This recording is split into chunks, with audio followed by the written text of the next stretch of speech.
Tell us something personal about yourself we haven't learned from the web. Did you use the right search engine?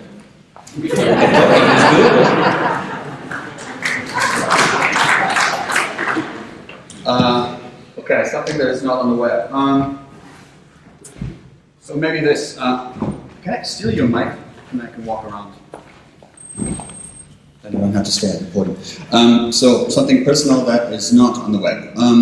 Maybe this. When I was 7 years old, my father had to repair our vacuum cleaner. That was more than 20 years ago. And he repaired our vacuum cleaner by disassembling it and finding the mistake, something got stuck in the engine, and then he repaired it and pulled it back together. That deeply impressed me, and it created a sense of curiosity that I continued from that age. So in the next years, I would disassemble every single household item that we had in our house, with growing interest and a lowering number of screws that were left over at the end of reassembling them. And the near-death experience for many of these devices declined over the years, probably. And that really stimulated me. Just recently, I crashed a private quadcopter, flight for photography, and I crashed it into a tree, and it broke. So I had to disassemble it and replace some parts. And many people would think, in these moments, oh my God, I crashed it, it's broken.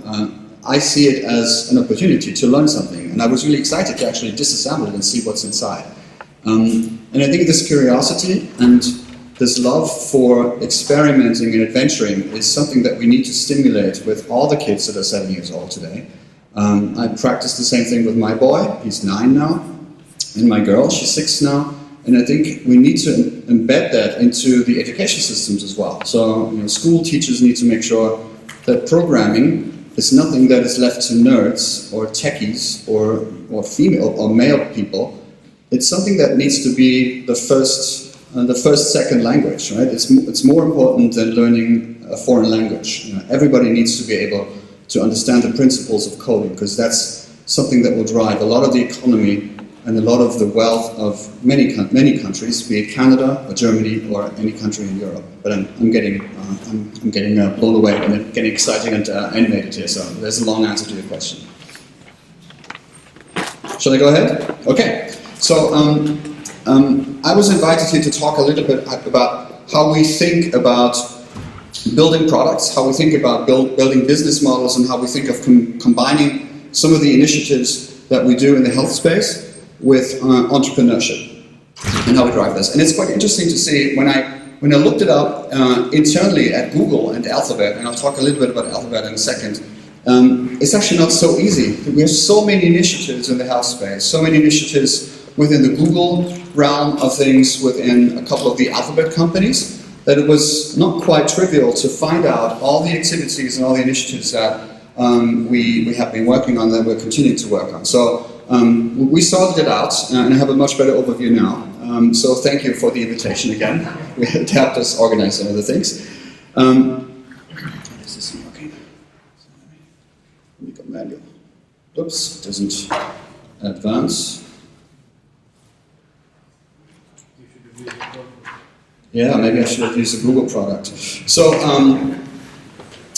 this is the Google website from 1998. It still looks a little outdated by now. And back then, we were a search engine, a product that helped to change, hopefully, the lives of millions of people worldwide by offering better access to information. And that's kind of the red thread that goes through many of the Google products. In fact, most of the Google products, we try to solve large-scale challenges and problems of humanity with technology, right? So Google as a search engine is trying to solve an information problem, information challenge, but providing better access to information. And back then, 17 years ago, solving that question sounded like a pretty crazy idea, because we had to technically create a copy of the internet and store it on a service in order to create the index that allows you to search for it. Today, that challenge has become a little easier because of the growing number of storage possibilities, the falling prices of memory and computing power and so forth. So we can continue to work on other projects. So Google today looks a little cleaner, a little more modern like this, but it has become complex, right? So we have worked in the past 10 years, we've worked on crazy things such as diabetic contact lenses that are able to measure the glucose level in your teardrops. We've worked on a self-driving car. We created products like YouTube, Android, advanced search. We updated Google Maps. We started initiatives to bring internet connectivity to remote areas with projects like Google Loon or Wing to create energy from wind farming and create a much more advanced way of using wind energy. So it has become very complex, and we kind of diverged from the original Google core. So this is why last year we created a new structure for the company called Alphabet. So in Facebook relationship terms, it was complicated, right? So the structure of Google was complicated. So we created this group of sibling companies, Google among them as the biggest sibling and the strongest sibling, also driving the majority of the revenue. So some of the major initiatives that we have created over the past years are now siblings of Google. So things like Nest, or Google Ventures, now called Ventures, or Google X, now called X, or Google Capital, a large investment arm, now called Capital. So all these companies are now brothers and sisters in a holding company that's called Alphabet. This is to explain how we structured this company, Alphabet.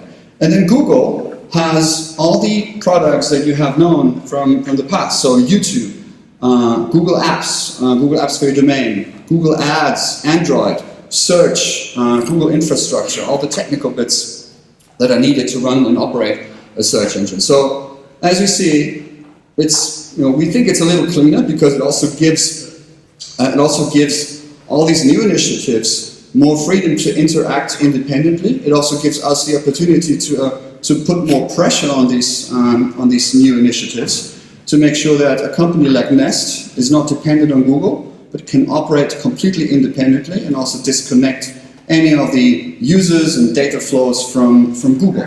So this is a way to declutter the complex situation that we have within Google. So it's still complicated, right? As I mentioned in the beginning, we have a lot of initiatives that are operated and created and driven from many of the entities that you have seen in the previous chart. When we think about new businesses, we think in a slightly different way than traditional companies. So this is the way a traditional company thinks about creating a business model. So they think the typical hockey stick model. They start up a sheet in Excel, and then they have some assumptions. They say, well, I'd like to create product XYZ. The price that I think I can take is X. I think that this percentage of consumers will actually take my product. What's the typical life cycle? Yada, yada, yada. And then you create this nice hockey stick curve that helps you to drive your business. We think differently. And then oops, losing the signal here. Let me see again. There we go. And when we think about business models, we think in incremental ways. So when we create a product like Android, Android doesn't have a business model in its own, but it feeds an ecosystem. It fosters an ecosystem that helps us to drive incremental revenue after a lot of incremental indirect steps have taken place. So for Android, for example, we don't generate revenue from the OEMs that actually make phones. We don't generate revenue from users because they don't pay for using Android. So people could think, well, Google is a very profitable company. How do they generate revenue from Android? There must be a business model. The business model is very indirect. We think if it becomes easier for developers to create applications that run on a new operating system, and if it becomes easier for users to use these systems and to use applications because there are better user interfaces, better browsers, better connectivity, usage will increase. So if you increase usage, chances are that someone at some point will think about a search problem on their mobile phone. And we actually see that today, that the far majority of people are using mobile phones now. That's not rocket science. But what's interesting is that many of our services get used much more often from mobile devices than they get from desktop devices. So if we foster that ecosystem by making it easier to create products and easier to use these products, usage will increase, and then sometime a user will actually search for something, and then we have solutions to connect advertisers that say, well, if persons look for this particular keyword, here's my ad, please put it next to the search results. So it becomes a very, very indirect model, but in this particular example, without a specific business model for Android, Android now is a multi-billion market for Google. And we still are having trouble with the system here. Let's see.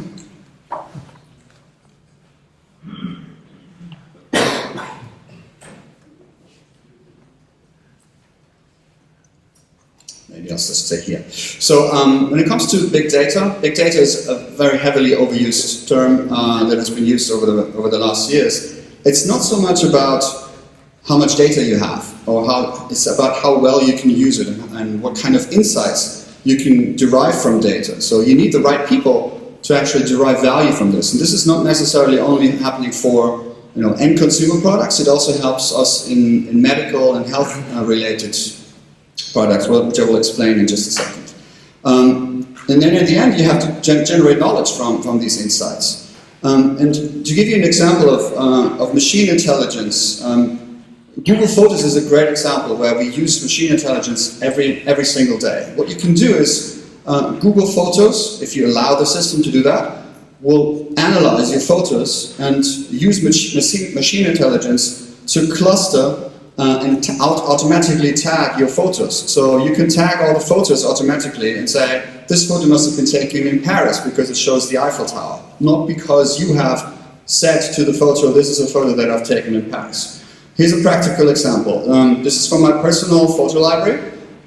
Using this machine intelligence, I can now say, show me all the pictures of my daughter Liv in a costume. So these are the search results. For none of these photos, I have said, this is a photo that shows people in a costume. For none of these photos, I have said, this is Liv. So the machine algorithm, because I gave it permission, is automatically scanning all my photos and gives me insights into the photos that I can use. I can look for my son Lux windsurfing, or I can search for Halloween. No children were harmed in the making of these photos. But we also need new skills and new jobs. In the 1970s, this was the image of a sexy job. In the 1990s, maybe beauty surgeons were the type of sexy job that you would find attractive. In 2015 and 2016 following, it's going to be data scientists and analysts. So these are the new sexy jobs, and this is also why, like I stated in the beginning of the talk, we need to make sure that we have the right education systems in place and that we create, adventurous, educated, curious people that actually want to continue to drive all of these developments. Some of the initiatives that I found in my research in Alphabet. There's a couple of trends that I'd like to point out here. One is obviously the advantages in miniaturization. More sensors, they're getting tinier with better batteries, smaller antennas. Very very small scale initiatives that can take place and that can help drive completely new kinds of services. For example, the prototype that we have created in the diabetes field, with creating a prototype of a contact lens that has a very small antenna and some sensors that can measure the glucose level in your teardrops. So there's a couple of initiatives in our life sciences arm called Verily, and they also try to create new devices that can measure bodily functions and bodily measurements to make sure that you come from a reactive mode to a predictive mode in medicine. There's also dramatic advances in genomics. We already heard a couple of comments in the beginning of the talk. That allows mass sequences of human genome data, and it allows it to make it much faster. In 2001, it took 10 years to sequence one human genome, and it cost a lot of money, about $100 million. In 2018, it's expected to lower that cost to $100, and it will only take 20 minutes. So that will allow a very large-scale mass genome sequencing, and it will allow startups, smaller companies, large pharmaceutical companies, research institutions, and potentially also some of the initiatives at Google to work in this field to create better health services. And there's a couple of initiatives already going on at Google in the Google Genomics space, where we have open APIs, open programming interfaces that allow people to store, retrieve, and analyze very large sets of data in the genomics field.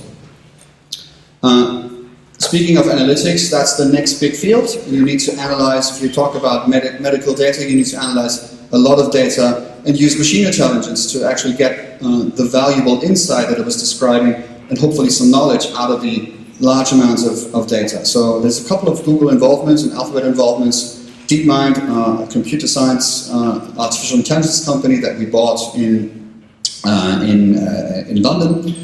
And they have open sourced some machine intelligence programming interfaces called TensorFlow that allow researchers worldwide to open sourcely use machine intelligence algorithms and structures so that they can work on whatever problem they work on. And DeepMind has also just announced a partnership with the NHS in the UK to also allow their clinical researchers to use some of the technology to help their research and their advances in medicine. And obviously there's many people, many companies working on this. IBM is working in the same area.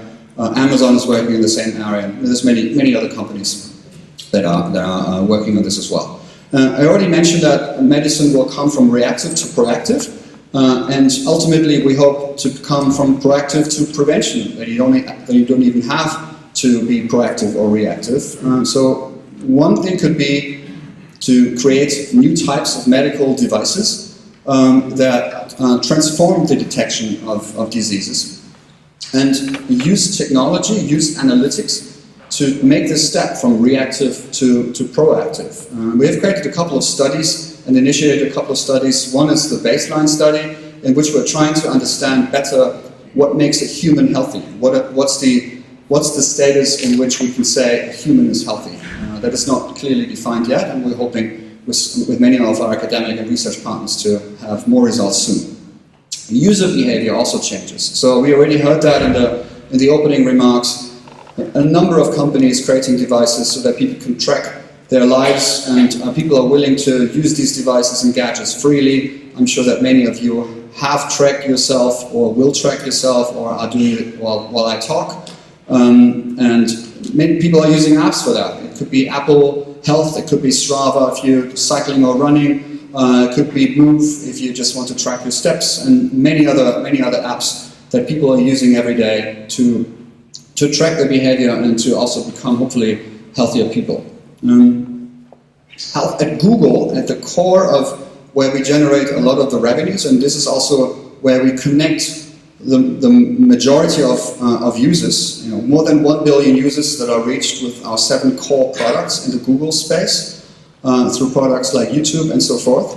And we have seen, because we operate a search engine, that a lot of Google searches are health related. So 1 in 20 Google searches are health related. And I'll give you a practical example of what we have done. So we have found, if you go to Google and you search for Zika in Germany, this is what you get. You get some news, you get some websites, and we were trying to understand, what if people search for medical conditions? We don't only want to link websites, we also want to make sure that people get validated and curated information. This is why we created an extension to what we call the knowledge graph, which I will show in a second. And we also know what people are searching for. So if people search for Zika, over time we see that Zika has seen a large spike in the last year. And then you can also correlate that to other things. You can see where the searches are coming from. This is all open data, anybody can see this. And there's also There's also correlations of related searches. So microcephaly is related to Zika. So you can see what people are searching for microcephaly. It's a similar spike, and I can't resist to show you a very similar spike. I'm not saying, this is a personal opinion, I'm not saying that there's any correlation, but you can play around with a lot of information here. We also see a lot of health-related searches in Google, and we're trying to open source a lot of this information so researchers and academics can make use of this. This is a really sweet visualization of search requests for the Zika virus over time. So this visualization starts in June of 2015, so pretty much 1 year ago, and these are the searches that we have seen over time. So we're now in November of 2015. December is still pretty much based in South America, and then in the beginning of this year, it explodes all over the world. So this is how we see search results from health-related keywords and clusters of keywords, which we can use to help academics, to help institutions like the CDC, the Center of Disease Control in the US, and other health-related institutions worldwide, to help make their work better and create better research. So this is what you see when you search for the same. This is what we saw here. This is what I see in Germany. If I search for the same Zika on the google.com domain, we have created a knowledge panel. So this is curated and validated information that we add for very common diseases and very common medical symptoms, and then you can get all the detailed information, like what are the symptoms of this condition, what are the treatment options, what kind of medication do you need in order to get this. So we'd like to make sure that people actually get validated information rather than finding some odd forum somewhere on the internet that makes a connection from tonsillitis to some strange tumor. So there's a lot of weird information out there on the internet, and I think especially for medical conditions, we want to make sure that, in partnership with academic institutions, with the Mayo Clinic and other partners, we are providing a lot of highly valuable information so that people can see what they can do with these medical conditions. With that, I'd like to conclude, because John is getting nervous on keeping his time. There's a lot more coming, and as we saw in the beginning of this presentation of this day, there was a picture of a Berlin landscape, and that picture showed a lot of cranes, and I think a lot of construction is still needed within the industry, within Google and within Alphabet, and we're really looking forward to hopefully showing some results fairly soon and adding additional great products so that we can hopefully change the lives of millions of users worldwide. With that, thank you very much, and I look forward to the discussion.